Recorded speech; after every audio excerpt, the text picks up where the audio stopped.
Hello, welcome back to my channel. Alright, okay အခုပေါ့နော် reading လေးတစ်ခုပြုလုပ်ထားပြီးတယ်ဒီ reading လေးကကိုတွင်းနေတဲ့ကိုယ့်ရဲ့အတွေးကိုစိုးမိုးထားတဲ့တစ်ဖက်လူကိုယ့်ရဲ့အတွေးကိုစိုးမိုးထားတဲ့တစ်ဖက်လူပေါ့နော်အဲ့ဒီကိုယ့်ရဲ့အတွေးကိုစိုးမိုးထားတဲ့တစ်ဖက်လူနဲ့တစ်ဖက်လူကပေါ့နော်သူ့ရဲ့ပေါ့နော်ဒီရင်ထဲမှာသူတွေးနေတဲ့အတွေးလေးတွေသူကိုယ့်ကိုဘာလေးတွေပြောချင်နေတာလဲနောက်တစ်ခုကဒီလူနဲ့ကိုယ်နဲ့က dealing လုပ်နေကြတဲ့အခြေအနေဆိုရင်ပေါ့နော်ဒီလေးလုံးနေရပဲဖြစ်ဖြစ်တယောက်နဲ့တယောက်နဲ့ကဘယ်လိုခေါ်မလဲflip နေကြတဲ့အခြေအနေမျိုးလေးပဲဖြစ်ဖြစ်ဒီ reading လေးကိုကြည့်တဲ့လူတွေပေါ့နော်ဒီ reading လေးကိုဘယ်ချိန်မှာပဲကြည့် timeless reading ဖြစ်တဲ့အတွက်ဒီ reading လေးကိုကြည့်မိတဲ့အချိန်ကနေပြီးတော့စပြီးတော့ဒီပေါ့ကိုနဲ့ဒီနေလုံးမဲ့လူသို့မဟုတ်ကိုနဲ့ကိုယ့်ရဲ့တစ်ဖက်လူပေါ့နော်ကိုတွေးနေတဲ့လူအဲ့ဒီလူကအဲ့ဒီတစ်ဖက်လူပေါ့နော်ကိုတွေးနေတဲ့လူဆိုတာကနော်ကိုနဲ့ဒါ future အတွက်ဒီနေလုံးနေတဲ့လူကိုပြောတာနော်အတိတ်ကပြီးသွားတယ်အတိတ်ကပြီးသွားတဲ့လူတွေမပါဘူးโอเคအတိတ်ကအကြောင်းတွေကိုပြန်တွေးနေရတဲ့အတွေးတွေကလူလိုမဟုတ်ဘူးလက်ရှိမှာကိုနဲ့ဒီနေလုံးနေတယ်လက်ရှိမှာကိုနဲ့ပြောဆိုဆက်ဆံနေတဲ့လူနဲ့လူလို့ပြောချင်တာပေါ့နော်နောက်တစ်ခုကတချို့ကြတော့friend zone ထဲမှာရှိနေတဲ့လူလေးတွေတချို့ကြတော့လေဒီပေါ့ relationship တစ်ခုကိုမသွားခင် relationship တွေကိုမရောက်သေးဘူးပေါ့ကွာအဲ့လိုမျိုးပေါ့နော် zone လေးတစ်ခုကြားထဲမှာရှိနေတဲ့လူပေါ့အဲ့လိုမျိုးလေးတွေကြည့်လို့အခြေအနေလေးတွေကိုကြည့်လို့ရတယ်ပေါ့နော်နောက်တစ်ခုက energy ကို run ရတယ်ကို DVD ရဲ့တစ်ဖက်ကလူရဲ့ energy ကိုယ့် energy ပေါ့နော်ဒီ reading ကိုကြည့်တဲ့လူရဲ့ energy ကိုနှစ်ခုလုံး run နိုင် energy ကတစ်ခါလေးကြာရင်ဟိုဘက်ဒီဘက်ဘယ်လိုဖြစ်လဲဆိုတော့ဟိုဘက်ဒီဘက်ဒီ reflection ဖြစ်တတ်တယ်ပေါ့နော်အဲ့လို reflection ဖြစ်တဲ့အခါမှာကိုဟိုဘက်ကလူရဲ့ energy ကလည်းကိုဖြစ်နေတဲ့လို့ကိုယ့်ရဲ့ energy ကလည်းဟိုဘက်ကလူရဲ့ energy ဖြစ်တတ်တယ်ပေါ့ဆိုလိုချင်တာကတော့အဲ့လို energy လေးတွေကြိုက်သွားတယ်ဆိုရင်လည်းကြည့်လို့ရပါတယ်ပေါ့နော် okay အဲ့တော့ reading လေးကိုစာလိုက်ရအောင် okay အရင်ဆုံးတစ်ဖက်လူရဲ့ energy ကိုစပြီးတော့เนาะကြည့်ထားမယ်ကြည့်ကြရအောင် Ten of Cups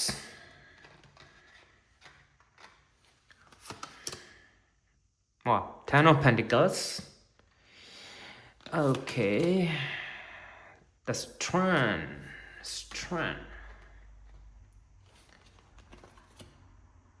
King of Wands okay ကဲယူရိုရဲ့တစ်ဖက်လူပေါ့နော်ယူရိုရဲ့တစ်ဖက်လူရဲ့ energy လေးကတော့တော်တော်လေးကိုသူ့ရဲ့ energy တော်တော်ကောင်းတယ်နံပါတ်1သူကဘယ်လိုမျိုး energy ဖြစ်နေလဲသို့မဟုတ်ဘယ်လိုလူမျိုးလဲပေါ့နော်ဘယ်လိုလူမျိုးလဲလို့ပြောမယ်ဆိုလဲမှန်တယ်ဘယ်လို energy လဲဆိုလဲမှန်တယ်သူကfamily life ကိုသွားခြင်းတဲ့လူမျိုးအဲ့ဒါကြောင့်မို့လို့လေအခုဘယ်လိုခေါ်မလဲအဲ့ဒါကြောင့်မို့လို့လေအချိန်တစ်ခုဆွဲနေတယ်လို့မြင်တယ်စဉ်းစားနေတယ်သူဒီ family life ကိုသွားခြင်းတာ family သူ့ရဲ့အတွေ့အထဲမှာဒီမှာကြည့်ဦးနှစ်ခုလုံးဒီမှာ family ကတ်တွေဆင်းလာတာနော်နှစ်ခုလုံး family ကတ်တွေဆင်းလာတာဆိုတဲ့အခါကျတော့တစ်ဖက်လူပေါ့နော်တစ်ဖက်လူကဒီမှာ message က2မျိုးရနေရယ်တစ်မျိုးကဘာလဲဆိုတော့တစ်ဖက်လူဒီ family life ကိုသွားခြင်းနဲ့ family life ကိုသွားခြင်းနဲ့ဆိုတဲ့ message energy ရှိတယ်သူ့မှာအဲ့လို energy ရှိတယ်နောက်တစ်ခုကတစ်ဖက်လူရဲ့ energy ကဘယ်လိုလဲဆိုတော့သူကဘယ်လိုပြောရမလဲသူ mature ဖြစ်တယ်အရင်ရင့်ကျက်တယ်ရင့်ကျက်တယ် mature ဖြစ်တယ် financially အရာကြည့်မယ်ဆိုရင်သူအရန်ကိုမှဒီအလုတ်ကင်နေအေးပေါ့အလုတ်ကင်နေကြည့်မယ်ဆိုရင်တစ်ဖက်လူဟာအလုတ်ကင်မှာယာရူးကြီးအနည်းဆုံးတော့ manager ယာရူးသို့မဟုတ်ယာရူးကြီးသို့မဟုတ်ကိုယ်ပိုင်လုပ်ငန်းလုပ်တယ်ဆိုလဲလုပ်ငန်းရှင်အဲ့လိုမျိုးဖြစ်လိမ့်မယ်တစ်ဖက်လူဟာเนาะတစ်ဖက်လူရဲ့ energy ကအဲ့လိုဖြစ်လိမ့်မယ်ပြီးတော့နောက်တစ်ခုကဘာလဲဆိုတော့လေတစ်ဖက်လူကသူ့ကိုကွာတိလားသူ့ကိုချုပ်ကင်နိုင်တဲ့သူ့ရဲ့နှလုံးသားကိုချုပ်ကင်နိုင်တဲ့အရာကလည်းမေတ္တာတရားပဲသူ့ကိုချုပ်ကင်နိုင်သူ့ကိုတခြားအရာနဲ့ဆွဲဆောင်လို့မရဘူးသူ့ရဲ့နှလုံးသားကိုဆွဲဆောင်နိုင်တဲ့လူသူ့ကိုချုပ်ကင်နိုင်တဲ့အရာဒီမေတ္တာတရားနဲ့ပဲချုပ်ကင်နိုင်လို့ရတဲ့လူမျိုးเนาะပြီးတဲ့အခါကျတော့စောကပြောသလိုပဲ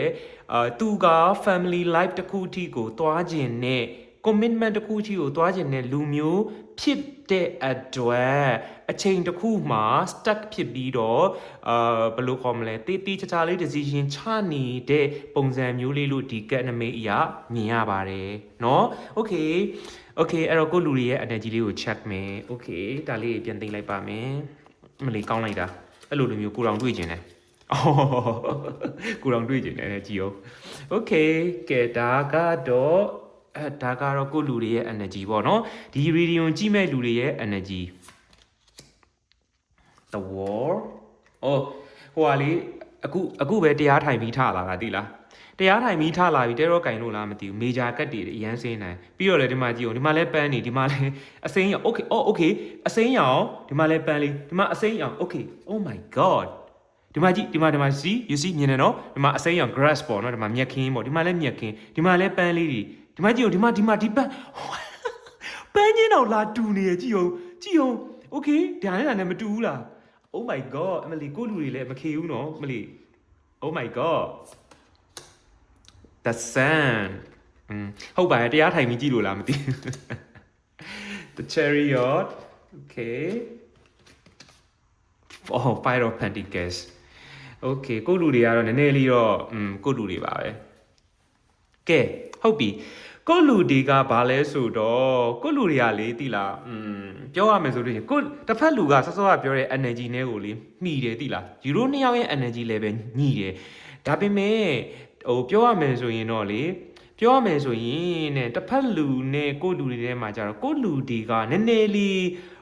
ဘယ်လိုခေါ်မလဲကိုလူတွေကနည်းနည်းလေးပို့ပြီးတော့တစ်ဖက်လူနဲ့ရှင်မယ်ဆိုနည်းနည်းလေးငယ်မယ်ပြီးတဲ့အခါကျတော့ပို့ပြီးတော့feminine energy ပိုများတယ်တစ်ဖက်လူက masculine energy ပိုများလိမ့်မယ်ပေါ့နော်ကိုလူတွေကကြတော့ဘယ်လိုလဲဆိုလို့ရှိရင်အမှန်တော့ကွာ perfect ဖြစ်နေပြီပြည့်စုံပြီးသားပဲတိလားပြည့်စုံနေပြီဒီမှာကွာ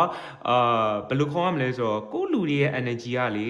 တောက်ပါတဲ့အချိန်ကိုလည်းရောက်နေပြီရောက်လာပြီပြည့်လဲစုံနေပြီဒါပေမဲ့တခုရှိတာကလေနည်းနည်းလေးဘယ်လိုခေါ်မလဲနည်းနည်းလေးပေါ့နော်ပေါ့ကိုဆုံးရှုံးခဲ့ရတဲ့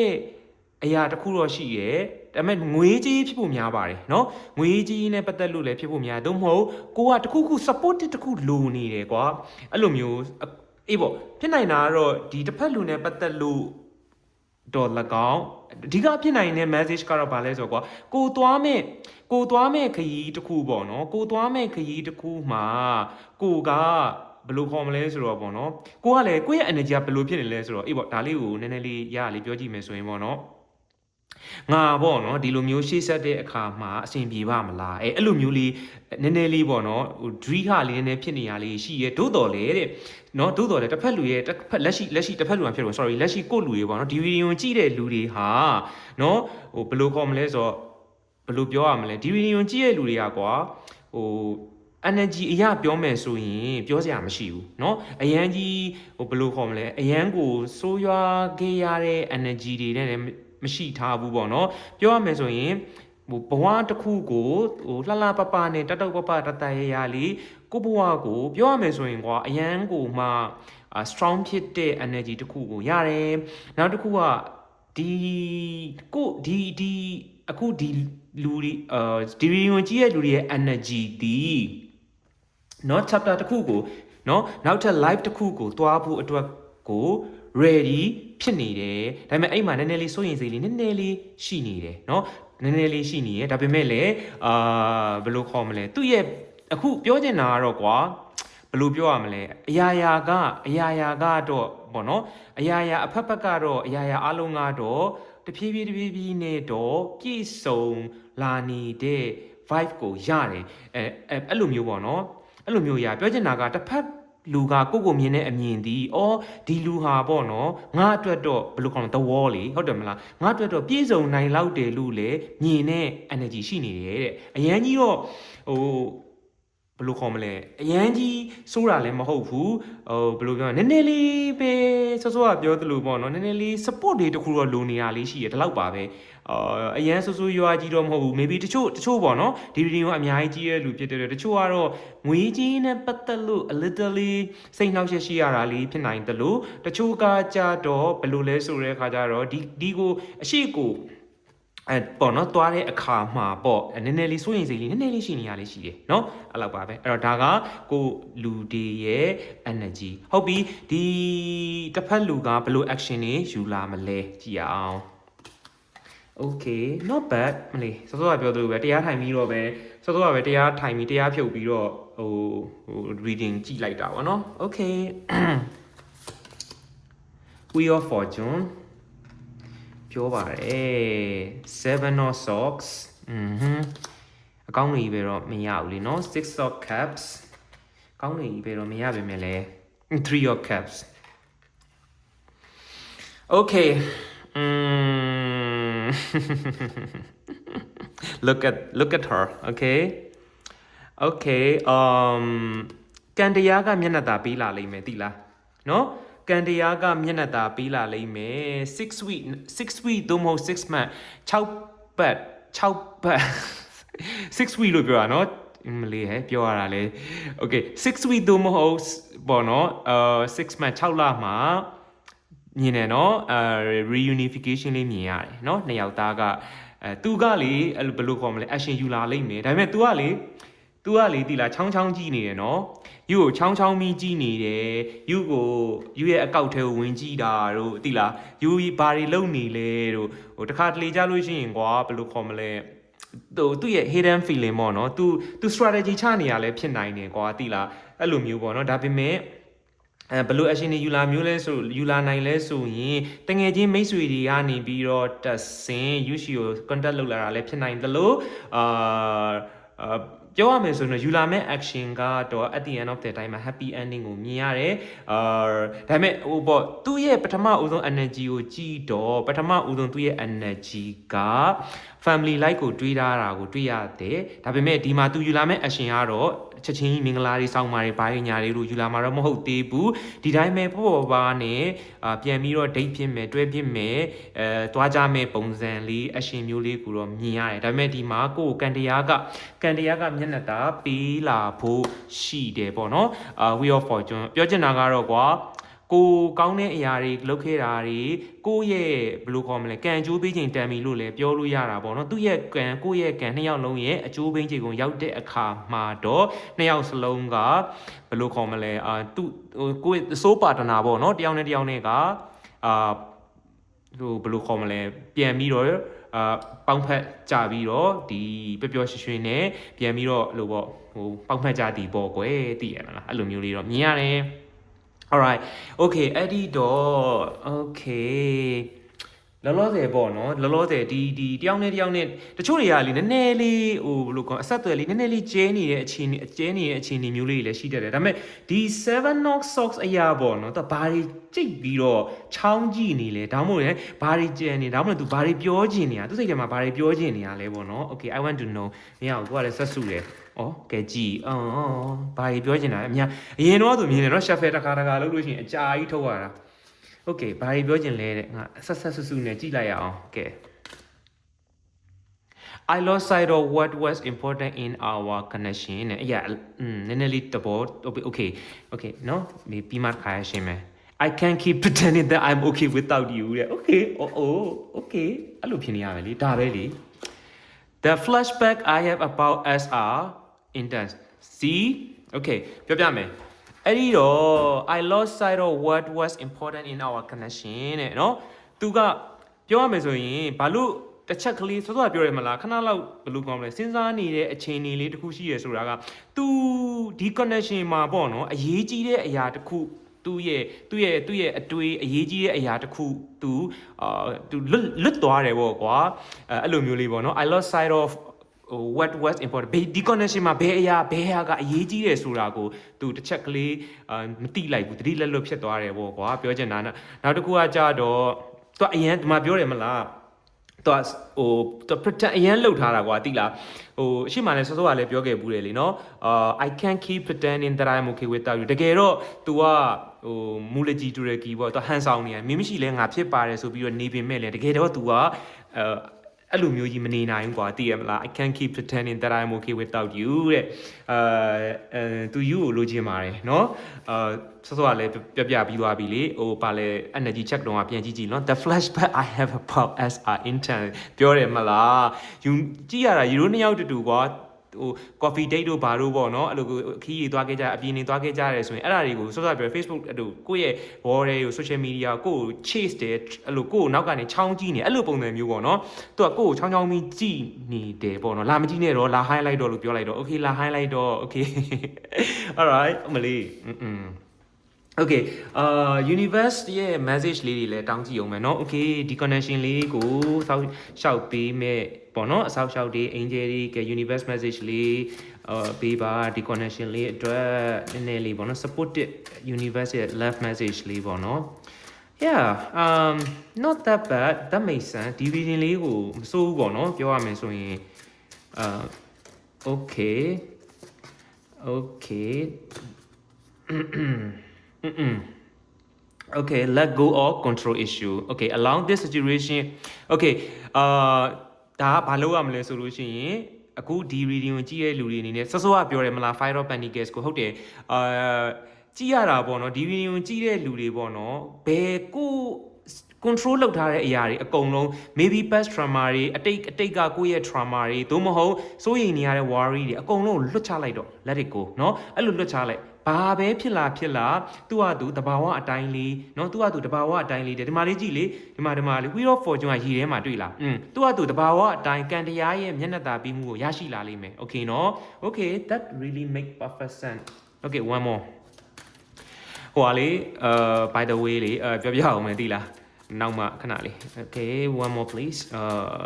okay one more okay ဒီ connection လေးတွေ့ okay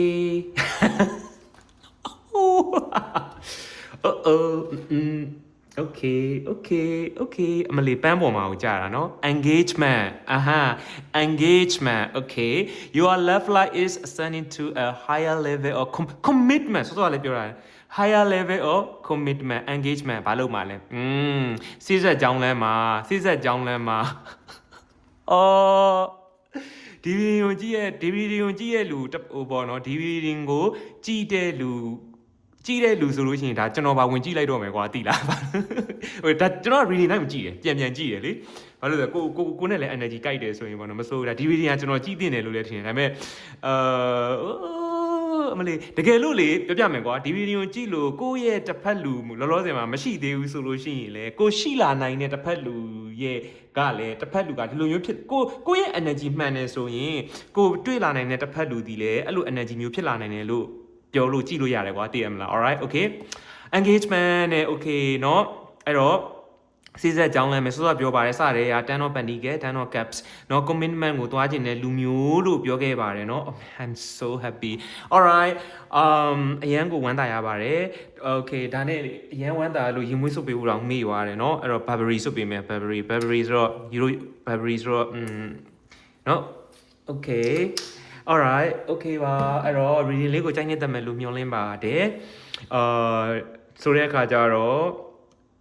တကယ်လို့ဒီ reading လေးကိုကြိုက်နေတတ်တယ်ဆိုရင်ကျွန်တော်ရဲ့ YouTube channel လေးကို subscribe like လေးလုပ်ပေးပါပြီးတော့ reading လေးကို share ပေးပါပြီးတော့ reading လေးကို comment section လေးတွေမှာ like and share လေးနဲ့လုပ်ပေးပြီး comment section လေးတွေမှာကိုယ့်ရဲ့ဘယ်လိုခေါ်မလဲကိုယ့်ရဲ့တိုက်ဆိုင်တာလေးတွေပဲဖြစ်ဗာလေးပဲဖြစ်ပေါ့နော် comment section လေးတွေမှာ comment လေးရေးပေးလို့ရတယ် YouTube channel လေးကိုလည်း like and subscribe လုပ်ပေးလို့ရပါတယ် okay အားလုံးပဲเนาะပျော်ရွှင်စရာကိုချစ်ရတဲ့လူနဲ့ကိုချစ်ရတဲ့လူနဲ့ကိုယ့်ရဲ့ soul mate စစ်နဲ့ကိုယ့်ပေါ်မှာမေတ္တာစစ်နဲ့ချစ်မဲ့လူနဲ့ပေါင်းဖက်ရပါစေလို့ကျွန်တော်ဆုမွေးကောင်းတောင်းလိုက်ပါတယ်เนาะဒီမှာမြင်နေเนาะကက်ကဒီမှာဒီလိုမျိုးမှာ shuffle လုပ်တယ်ဒီလိုကြာလာတဲ့ engagement နဲ့ပန်းလေးပေါ်ကိုတက်တက်မမြင်ဆက်မြင်ကိုပန်းလေးပေါ်ဆိုမှကြည့်အောင်အယောင်လေးရပါလားတူနေသေးတယ် okay ပါ alright I'm so happy for you ပါเนาะဝမ်းသာပါတယ်အဲ့ဒါကြောင့်မို့လို့ဒီမှာကတော့ဘာမှထူးအများကြီးပြောရတော့မရှိဘူး let go of control issue တဲ့เนาะအဓိကကတော့ကိုကအဲ့လိုပေါ့ကိုက toxic ဖြစ်နေရလားတဝင်တူတက်တဲ့လူလားကိုကအရန်ကို sensitive ဖြစ်တဲ့လူလားကိုယ့်ရဲ့စိတ်ကလေးကိုပြန်ပြင်ဖို့လိုမယ်လို့ control issue ဆိုတာအဓိက စိတ်ကလေးကိုပြန်ပြင်ဖို့လိုမယ်လို့ပြောတာအဲ့တော့အနီးစပ်ဆုံးပြောရရင်တရားတွေနာပါเนาะတရားမများနာပါကျုပ်ဆရာကြီးတရားတစ်ခုရှိရဲ့အစွဲလန်းကြီးတာကိုဘယ်လိုဖျက်ရလဲဆိုတော့တရားလေးကိုလည်းနာကြည့်ပြီးရင်တရားကို15မိနစ်ရနာရီဝက်ရထိုင်ကျွန်တော်ကတော့တစ်နေ့ကိုအနည်းဆုံး1နာရီပုံမှန်ထိုင်ပါတယ်เนาะเนาะအဲ့တော့တရားထိုင်ပြီးပေါ့เนาะဒါလေးကတော့ဟိုကျွန်တော်အနေနဲ့ဒါ extra message ပေါ့ alright အားလုံးပဲကေနောက်ထပ် reading လေးမှာပြန်လည်ဆုံတွေ့ကြမယ်เนาะအားလုံးပဲတတာပါ bye